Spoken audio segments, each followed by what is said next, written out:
¿Qué tal? Yo soy Michelle Chaín y esto es lo de hoy en temas económicos. Y hoy vamos a hablar de una agencia internacional que tal vez ahorita no todos la tengan tan presente, pero si esta discusión o esta plática lo hubiéramos tenido en los años 70, todos y cada uno de nosotros, fuéramos o no economistas, íbamos a ver qué era la Comisión Económica para América Latina, la CEPAL.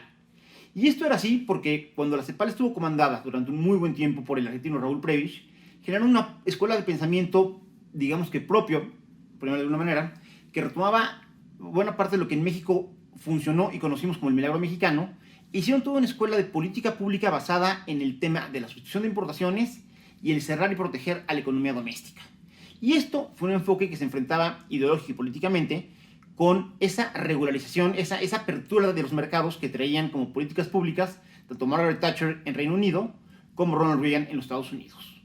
Al final, digo, no tiene caso mucho hacer historia, al final, pues los países, digamos, que más periferianos acabaron por abrir las economías, México entre ellos, México entra al GATT, si mal no recuerdo, por ahí de 1984, y a partir de ahí viene todo un proceso de desincorporaciones y de aperturas que termina con la firma del Tratado de Libre Comercio de América del Norte y su entrada en vigor en 1994. El tiempo pasado y hoy ya no está don Raúl Prebisch, que tiene desde luego un lugar en la historia muy importante, y la CEPAL está comandada por Elisa Bárcenas, por la mexicana, que me parece está dándole un enfoque muy interesante, buscando estos puntos de complementariedad y estos puntos de generar información oportuna para tomar decisiones para América Latina, desde luego siguiendo el mandato que viene desde las Naciones Unidas. En ese sentido, comentarles que esta semana se generó un evento y una publicación al respecto titulado La autonomía de las mujeres en la recuperación sostenible y con igualdad. Y esto, como se podrán imaginar, tiene que ver con la manera en la que el COVID-19, esta pandemia que nos viene dando lata, bueno, si tomamos el tiempo de China desde finales del 19 y todo este 2020 fue histórico y que continúa en este 2021, y donde siempre, como suele suceder, sobre todo en estos países como los nuestros, donde la participación de la mujer no es algo tan regularizado, que siempre la mujer está en un estado de vulnerabilidad laboral mucho más marcado que los varones. En México normalmente la tasa de participación de las mujeres es de la mitad de la de los hombres, y esto es un comportamiento que podemos observar, bueno, en prácticamente todo el mundo, pero de manera muy marcada en el subcontinente o en la región latinoamericana. En ese sentido, comentarles que la tasa de desocupación para 2020, en el caso específico de las mujeres, fue del 22.2%. Es un dato altísimo. Hay que recordar que en México tenemos la tasa de desocupación, incluso en los peores momentos con esta pandemia, o sea, rozábamos el 10%, jamás lo pasamos como tal. Y aquí lo importante es que si vemos el comparativo del 2019 al 2020, la tasa creció 12.6%, o sea, 12.6 puntos base. Eso es muchísimo, eso es más del doble prácticamente. Y esto se explica porque normalmente las mujeres se están contratando, o históricamente se han venido contratando, en sectores que son mucho más vulnerables a efectos y movimientos adversos como estamos viendo en esta crisis. Pero a ver, siguiendo con la explicación que da la CEPAL, que me parece un buen ejercicio, lo que nos dicen es, a ver, si como estábamos calculando más o menos, el mundo en su conjunto se cayera un 7.7% en el PIB del 2020, se hubieran caído más o menos,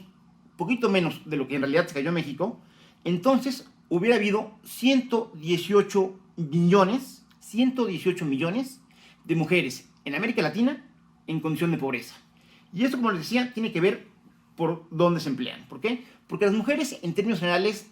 en 56.9% se contrata más que los hombres en sectores que potencialmente van a ser de los más perjudicados por la crisis. ¿Cuál? Empecemos por el tema del turismo, todo lo que es alimentos, bebidas preparados, que como sabemos es un sector muy noble. En México es uno de los principales generadores de empleo para mujeres y para jóvenes, pero que en un momento complicado como este también resulta de los más frágiles. Lo mismo sucede con el sector manufacturas, donde ahí la misma movilidad de la mano de obra hace que sean relativamente fáciles las contrataciones y el dejar salir a la gente, y como lo hemos visto mucho tiempo, buena parte de todo el tema de costura, de ensamblaje, son mujeres quienes realmente están alimentando las líneas de producción. Lo mismo sucede en el comercio, sobre todo en este comercio que es el comercio a un nivel más básico, más chiquito, donde tienes más contacto y más exposición con tus compradores y vendedores, las condiciones sanitarias también son más complicados, y donde predominantemente quienes comercian son las mujeres,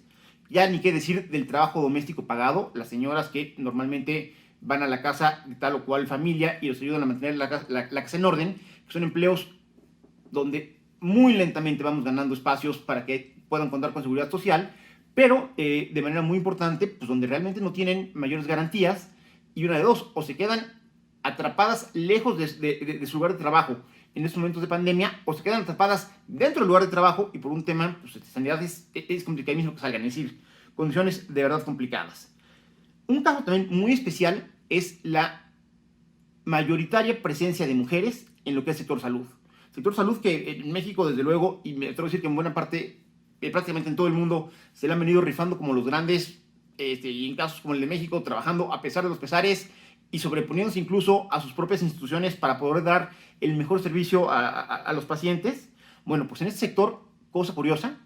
es mayoritariamente femenino, el 67% del personal es femenino y sin embargo gana el 21% menos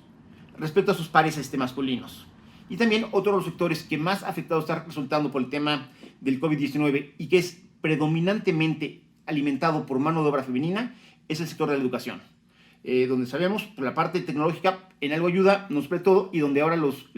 profesores y los profesores tienen que estarse desplazando a comunidades, exponiéndose más al contagio con el virus para poder atender a sus grupos y a sus alumnos. Ahora, de acuerdo a estas proyecciones que nos regala la CEPAL, ¿qué pasa en el caso de México? Ellos habían hecho el ejercicio pensando que México podía caer en el 2020 algo así como el 9%, no se quedaron lejos. En realidad, lo que nos dijo el indicador oportuno del PIB es en lo que hallamos el 8.5, es decir, falta que lo ajusten, pero creo que está en un rango bastante creíble. Y ahí el dato es brutal. Si la economía se cae el 9%, el 65.2% de las mujeres, 65.2%, es decir, más de la mitad de las mujeres estarían en una condición de vulnerabilidad laboral, de vulnerabilidad económica. En este mismo ejercicio, únicamente, con esa misma caída del 9%, únicamente el 34.5% de los hombres estarían en esa situación de vulnerabilidad. Esto, desde luego, tiene que ver con muchos aspectos estructurales, con aspectos culturales, en esa falsa lógica, en esa muy falsa lógica, de que afectas menos a una familia si despides a un joven o a una mujer, lo cual es totalmente falso. Ese paradigma del hogar de la esposa, el esposo, los dos hijitos, el perro y el patio, donde el papá era el proveedor, existe, pero definitivamente ya no es el que define el perfil socioeconómico de la sociedad mexicana y cada vez va conviviendo de manera mucho más natural con otros esquemas de familia donde van desde las personas que son hogares unipersonales hasta las combinaciones que nuestra creatividad, nuestro impulso y nuestras ganas nos den para imaginar. En ese sentido, ¿cuáles son las recomendaciones o qué se tendría que hacer, o qué nos dice la CEPAL por lo menos, que se tendría que hacer para generar mejores condiciones de inclusión laboral para las mujeres? A ver, el primero, desde luego, es un poco obvio y además es algo por lo que están peleando todos, es que son necesarias, sobre todo en países como México, reformas fiscales que permitan ampliar el espacio fiscal para estas políticas que no queremos abandonar. Es decir, si queremos asegurar que haya los recursos, el espacio fiscal, para que siga habiendo políticas a favor de la igualdad y del género, tenemos que pensar entonces forzosamente en recaudar más. En ese sentido, lo idóneo sería poder reactivar el comercio, el turismo y en general el sector servicios. Creo que nadie estaría en contra de que se reactivaran, pero pues, la verdad es que no es algo que se puede hacer con decreto. Lo que sí es interesante es ver cuáles son los sectores en los que crece la economía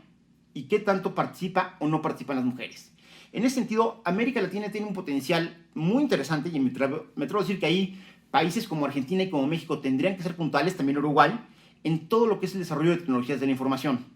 Ahora, digamos que en ese sentido sería un doble reto. Es, por un lado, ampliar la participación de las tecnologías de la información en la composición del producto y del valor agregado que generamos como país, y dentro de este movimiento, ampliar la participación de las mujeres en el sector. Ya no más ese paradigma absurdo de que las escuelas de ingeniería tienen que ser predominantemente masculinos. La verdad es que tenemos ejemplos a la mano, no voy a decir porque la primera que vino a la mente fue una política y no quiero contaminar este tema, pero hay mujeres brillantes dedicadas a las matemáticas, también como cualquier hombre. La verdad es que en este tipo de cuestiones la capacidad no sabe ni de géneros, ni de sexos, ni de códigos postales, ni de preferencias. El talento es el talento, hay que detectarlo y hay que impulsarlo. Y en ese sentido, desde luego, en el caso de las mujeres es incluso más importante que para los hombres quizá, y miren que para nosotros es importante, el hecho de que sean empleos con todos sus derechos laborales, es decir, que no solo sea la paga, sino que tenga la seguridad social y que tenga la posibilidad de generar estos mecanismos de ahorro, ya sea para comprar una casa, para tener un techo o para la edad avanzada cuando te vayas a jubilar, y desde luego ir teniendo una cultura cada vez más activa de economía de los cuidados que nos permite ser preventivo, sí, en lo laboral, pero también en poder tener poblaciones mucho más sanas, mucho mejor alimentadas, mucho más resistentes, porque este tipo de cuestiones que son literalmente tómbolas genéticas o loterías genéticas, no sabemos cuándo vamos a volver a enfrentar un tema como el del año pasado. Yo soy Michel Chaín y esto es lo de hoy en temas económicos.